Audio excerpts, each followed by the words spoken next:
Hello and welcome in.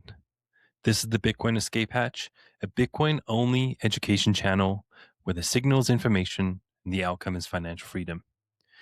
My goal with the channel is to break down the walls that make Bitcoin feel like a lot or even complicated when you're first learning about it. Today, we're going all in on a topic that I think is the most lied about topic in Bitcoin, and that's mining. If after this video, even one person stops repeating Bitcoin bad for planet and starts defending mining as a revolutionary method of producing value, then my job is done. We all know the magic number, 21 million Bitcoin, hard capped forever, and no one can change it. But how do these new coins actually get created? Who decides who gets them? And why does the media keep screaming that Bitcoin mining is going to melt the ice caps and boil the ocean? So let's fix all of that right now. Here's the one sentence. Think of it as a definition, if you will, about mining that nobody gets right. Bitcoin mining is the global, decentralized, highly competitive process that converts real-world electricity into new Bitcoin on a perfectly predictable schedule, while simultaneously making the entire $2 trillion network completely unhackable, uncensorable, and unstoppable. Bitcoin mining is the process where powerful computers all over the world compete to win the right to update the public Bitcoin record book, the ledger, or also known as the blockchain, every 10 minutes. And the winner gets paid with brand new Bitcoin plus all the transaction fees that go into that block. Bitcoin has no bank and no boss. Instead, there's one giant list of every single transaction ever. This list is copied on tens of thousands of computers around the planet called nodes. More about nodes in the next episode. Every 10 minutes, we add one new page to this list. That page is called a block, and the whole thing together is called the blockchain. So, who gets to write the next page or block on Bitcoin's ledger? The short answer is whoever is the first miner to solve a very hard random math puzzle, proof of work, gets to write the next block. And they get rewarded with newly minted Bitcoin and all the transaction fees in that block, as mentioned before. Before we continue, I wanted to stop here and talk about proof of work. Proof of work is Bitcoin turning real-world energy into unbreakable truth. The only way to add a new page to the global ledger is to burn real-world energy, solving a puzzle so hard that faking even one page would cost even more power than the entire planet has right now. Now, I know that sounds crazy, but we're going to get into it later. It's the reason nobody can cheat the history book, and why your Bitcoin is the hardest money humans have ever invented. Thank you, Satoshi. So I thought a little analogy would be good here, and we're going to use Sudoku. So let's imagine Bitcoin mining as a giant Sudoku contest. Every 10 minutes, the world gets a new enormous Sudoku puzzle where the only acceptable solution is one that has at least 75 zeros in a specific position, and when you read the numbers in a weird order. I know that sounds crazy, but stick with me here. So, thousands of teams all over the world race to solve this puzzle. There is no clever trick, just brute force trying different numbers until it fits. The first team to solve it perfectly shouts the answer. Everyone instantly checks it in 1 second. Yeah, all the other miners all over the world check it within 1 second. They say, "Yep, all rows, columns, boxes are correct, and it has 75 zeros." And that team gets to add that next page into the blockchain or the official history book. Now, the puzzle difficulty is automatically adjusted every 2 weeks. So it still takes 10 minutes no matter how many teams join the network or Sudoku contest. And this is called the difficulty adjustment. Every 2016 blocks, roughly every 2 weeks, Bitcoin looks back and asks, did those 2016 blocks take exactly 2 weeks to complete? Or was it too fast or too slow? If the blocks came in faster than 10 minutes on average, the next Sudoku gets harder. It requires more than 75 zeros. If the blocks came in slower than every 10 minutes, the next Sudoku gets easier, needs fewer than 75 zeros. This automatically keeps the average block time at 10 minutes forever, no matter if there are 10 people 10 miners, or 10 million people, 10 million miners trying to solve for these puzzles. And the result? Hash rate goes up 10x, difficulty goes up 10x. Still one block every 10 minutes. And the same goes the other way around. Hash rate crashes 90%, difficulty crashes 90%, still one block every 10 minutes. And hash rate, just as a little explainer, is how fast the entire planet is guessing the answers to those giant Sudoku puzzles right now. It's the thermostat that keeps the contest speed perfectly constant.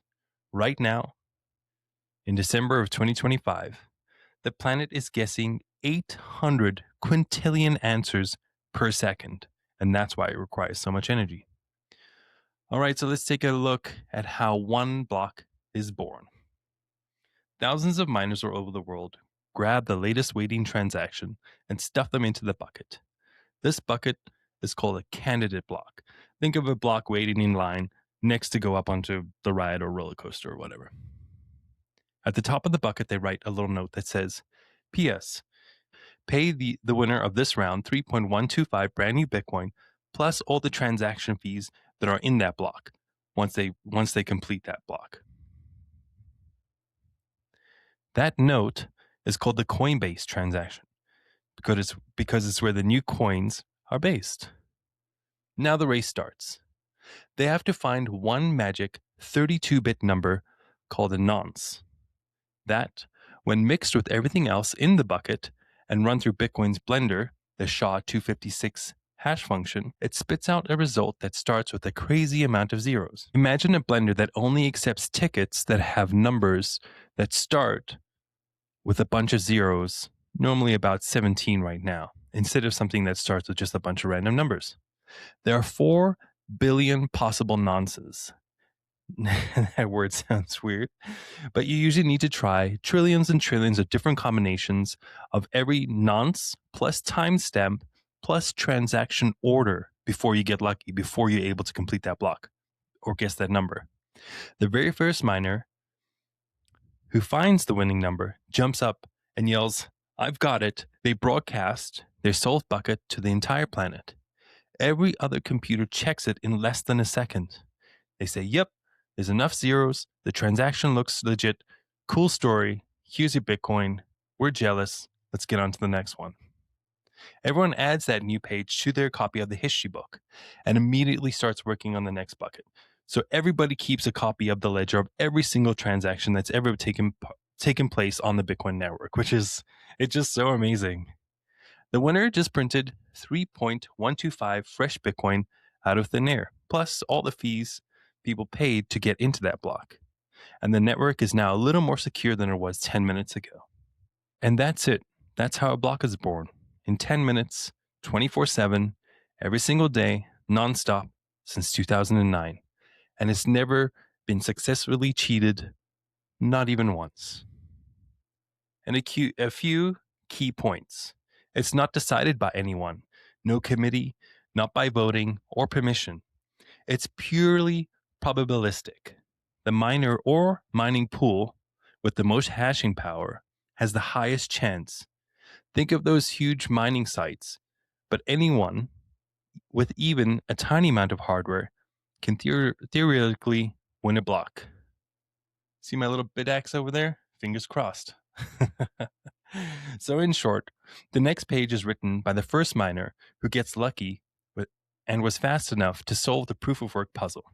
That's the entire mechanism that keeps Bitcoin Ledger honest and unstoppable. And like I said, we're dispelling lies. And what people like to say is, Bitcoin will eventually be hacked. So let's put that to bed right now. The beautiful thing about Bitcoin and the Bitcoin mining structure is that Bitcoin continues completing blocks every 10 minutes and gets more and more difficult and very costly to break every time it completes another block. So let's break it down. How hacking Bitcoin is impossible using the giant Sudoku contest analogy. Imagine the entire Bitcoin blockchain as one single, ever-growing official history book. Every page in the book was added by the winner of one of those giant Sudoku contests. Now, suppose a hacker wants to go back and secretly change page 500. maybe to steal some coins that were spent there 3 days ago. Here's exactly what the hacker would have to do step by step in Sudoku terms. Step 1. He would need to erase page 500 and have to solve a brand new full difficulty Sudoku puzzle in order to do that. It's going to cost a lot of energy. Even if he secretly controlled every single miner computer on Earth, that one page would still only take 10 minutes because that's how the puzzles are right now. Step 2. The second he changes page number 500, every page that came after that, 501, 502, 503, all the way up until today's page, or all the way up until the blocks that are being completed right now, let's say 850 for the sake of this example, instantly becomes invalid. Why? Because every page starts with, I am the correct next page after the exact solution you wrote on the previous page. So you see where I'm going with that? His new fake page number 500 has a different solution. So all the pages that come after that now point to something that no longer exists. Step 3.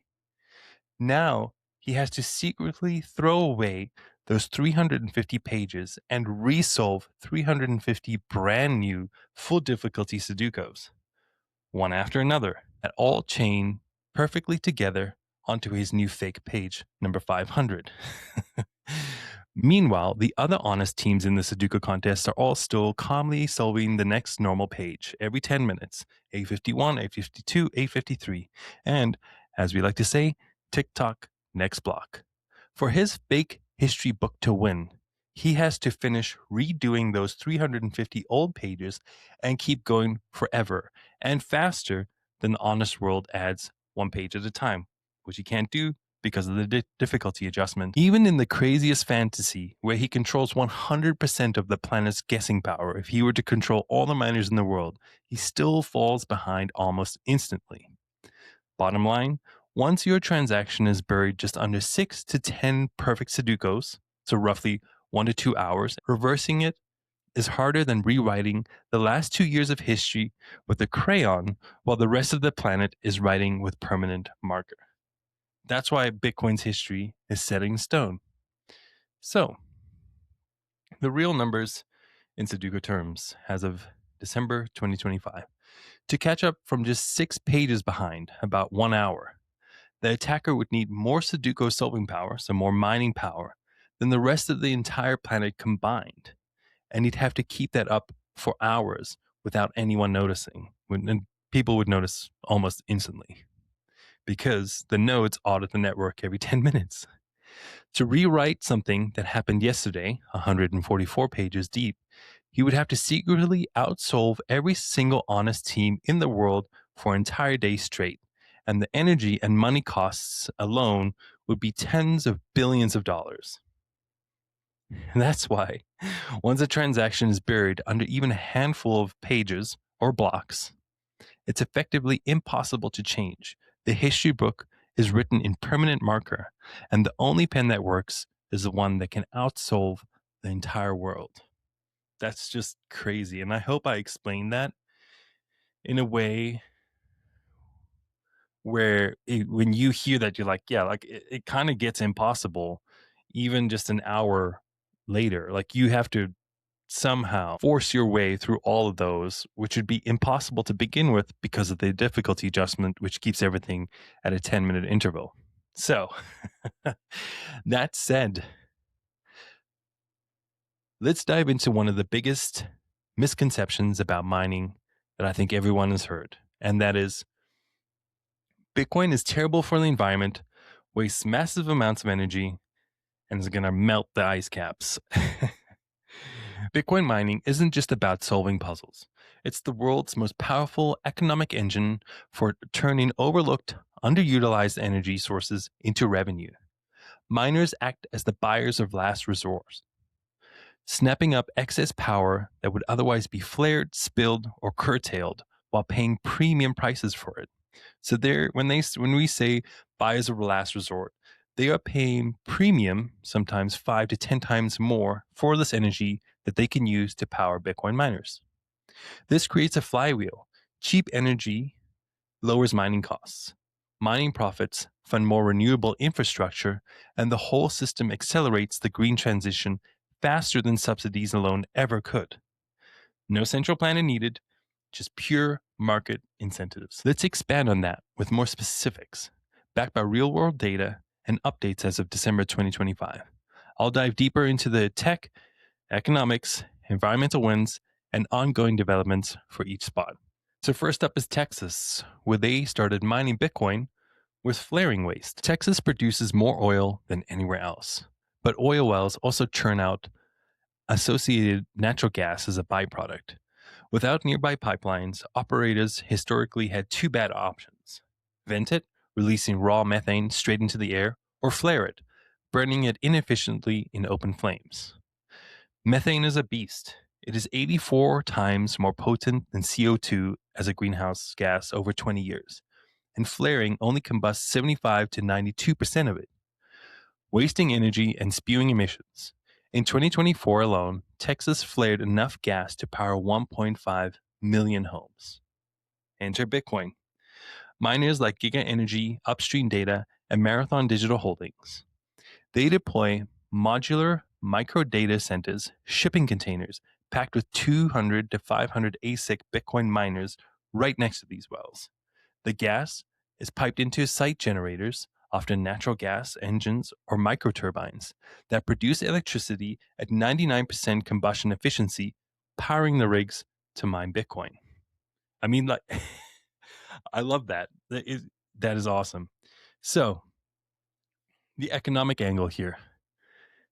Gas that used to cost companies 50 cents to $1 per MMBTU just to flare or burn off as worthless waste now sells for $2 to $4 of MMBTU to miners. And MMBTU is just the gas industry's version of a kilowatt hour it measures on how much energy is in the gas. Hope that makes sense. Giga Energy alone turned that free waste into over $10 million in revenue in Q1 of 2024, proving miners aren't stealing power, they're creating markets for energy nobody else is using or wanted. And here's one for the green thumbs, the environmental impact. It reduces methane emissions by 63 to 83% versus flaring. Marathon Digital sites avoided 29,300 metric tons of CO2 in their first 5 months, equivalent to removing 6,800 cars from the road for a total year. Like, I mean, yeah, we're just going to keep going because it gets better. Total US flare gas mining now offsets 1.5% of global Bitcoin hash rate while cutting 10 million tons of CO2 annually. Like, I mean, come on. It it just gets me so pumped up because, like, not only is the hardest, most sound money in the world that's empowering everybody, that's banking the unbanked, it's saving the environment. And I absolutely love that. So now the next one, this is actually my favorite one, El Salvador, who is turning volcanoes into the nation's ATMs, like the money machines. Yeah, this is awesome. Here we go. El Salvador made history in 2021 as the first nation to adopt Bitcoin as legal tender. Hell yeah.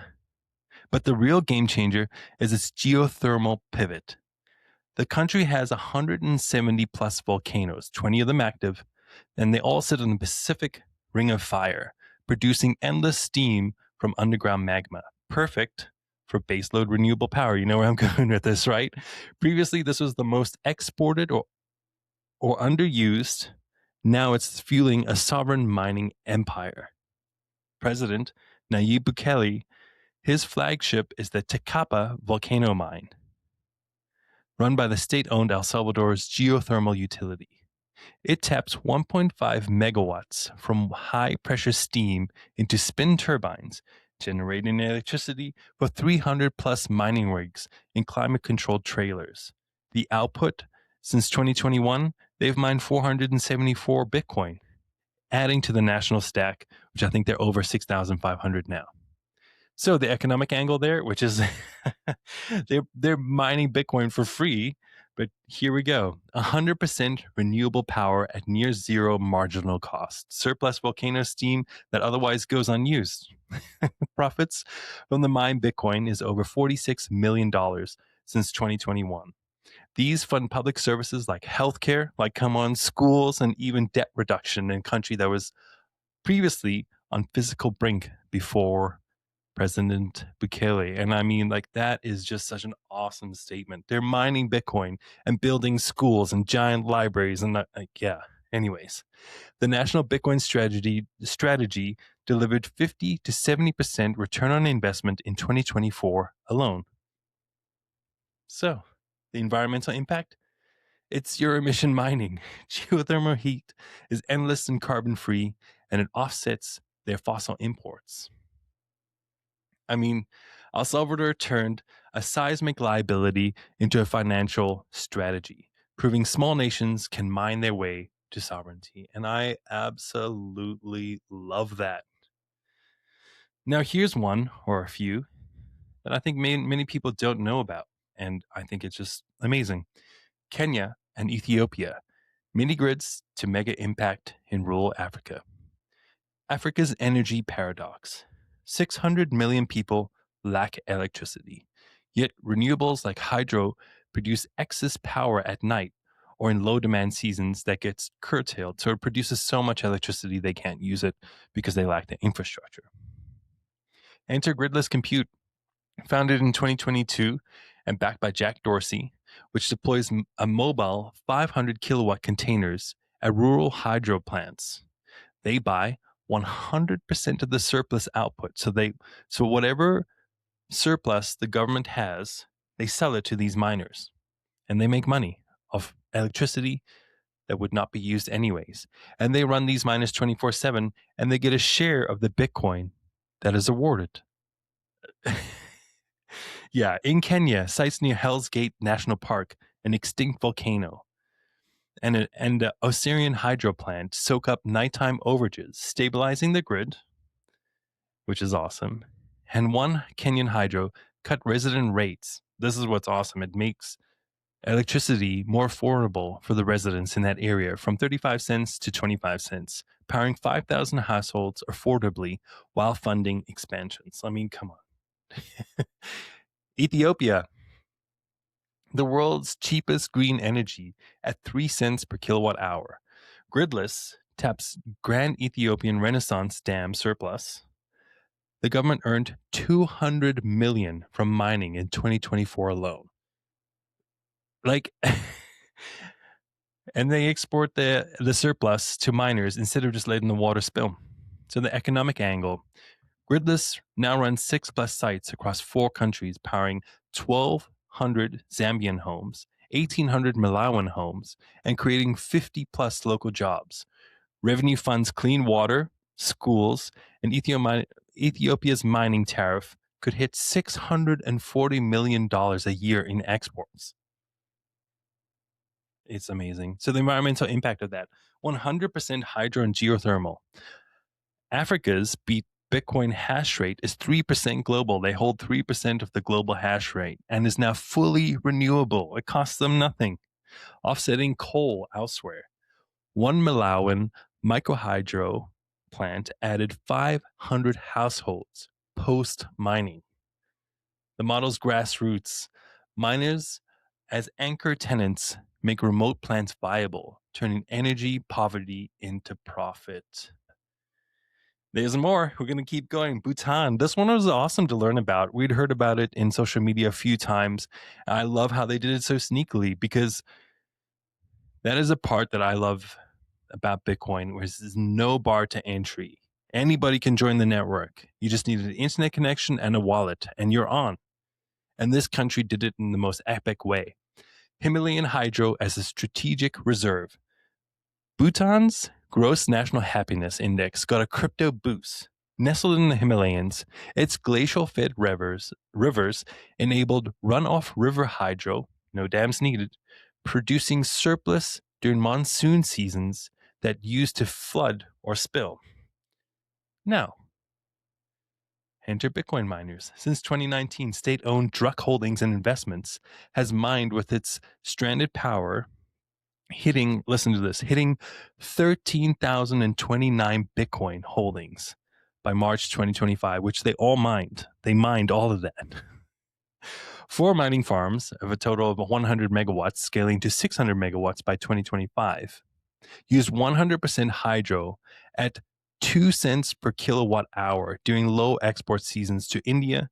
Excess powers the ASICs instead. I mean, the economic angle, this funds public salaries, 2 years worth, healthcare, and AI blockchain training.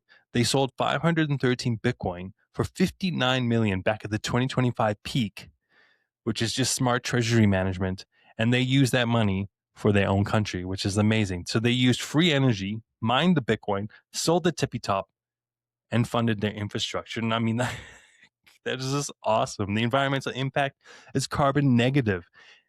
Nations that stay carbon negative via hydro mining. So they partake in the positive upsides with zero downside. Bhutan's quiet strategy uses nature's gift to build wealth without selling it cheap. The pattern is always the same. Miners are the buyers of last resort. They will go anywhere, anytime for the cheapest energy, even at 3 a.m. on Christmas in the middle of nowhere. That flexibility turns waste and stranded energy into money and builds nations. And money builds more renewables faster than any subsidies could. Remember, subsidies, basically a scam. That's anti-fragility in action. And just remember, you do not need to mine to benefit from mining. In 2025, if you were to buy an ASIC and plug it in at home, it's a losing game because it costs a lot of energy. But that energy is what they use to secure the network. And the machines cost thousands and sound like jet engines, and the difficulty is so high you might wait years to hit a single block. The winning move for 99% of us is simple. Buy Bitcoin on your exchange, withdraw it immediately to your cold storage. I'm going to say it again. Buy Bitcoin, cold storage is the only way to hold it. Sit back and let the industrial miners in Texas, El Salvador, Kenya, Bhutan, and all over the world secure the network for you. But there is 2 things that you can do. Number 1, run your own node. And number 2, if you're feeling lucky, get yourself a little BitX miner like that and join the network. You get the price appreciation from an ever-slowing supply, and that's the asymmetric bet. So, 7 things just to cap off this video. And thank you so much if you've been here. You're at this point and still listening to me. I appreciate you. Mining turns energy into the hardest money ever created. Block rewards half every 4 years, which is a perfect supply curve. Miners chase the cheapest, cleanest, most stranded energy on Earth, and this is good for the planet. Methane flaring reduction in oil fields is one of the biggest environmental wins that nobody talks about.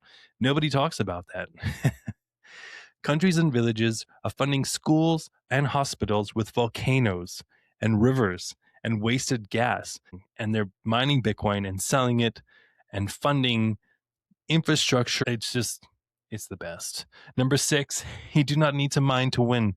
Just hold your own keys in cold storage. Please do that. And in around 2140, the last Satoshi will be mined. Miners live on fees forever at that point. Zero inflation. The system bootstraps itself. The miners make money off of transactions. And within a single block at that point, the mining rewards will be anywhere from 20 to 30 Bitcoin at a time. Some blocks that look like that have happened in 2024 and 2025. I know that was long-winded, and I hope nothing was too confusing. I hope it cleared up more things than anything. And if this video convinces even just one person to stop hating on mining and seeing it as one of the most powerful sources for good on the planet right now, my job is done, because it is. You listen to those examples of what's happening in Texas and Bhutan and Kenya, and it's so positive. And this is why I think a lot of Bitcoins have such a positive outlook on the future, because we know this system is built to thrive. It installs hope, and Bitcoin fixes this. And As always, you've heard me already say this a few times before in this video. If you decide to buy Bitcoin, take self-custody and send it to cold storage. Set up that multi-sig. Don't ever lose those coins. Don't ever lose that seed phrase. Let the miners do what they do best. Spread the good word of Bitcoin. Stay sovereign, my friends. And I'll see you in the next one, which is going to be all about nodes. Peace out.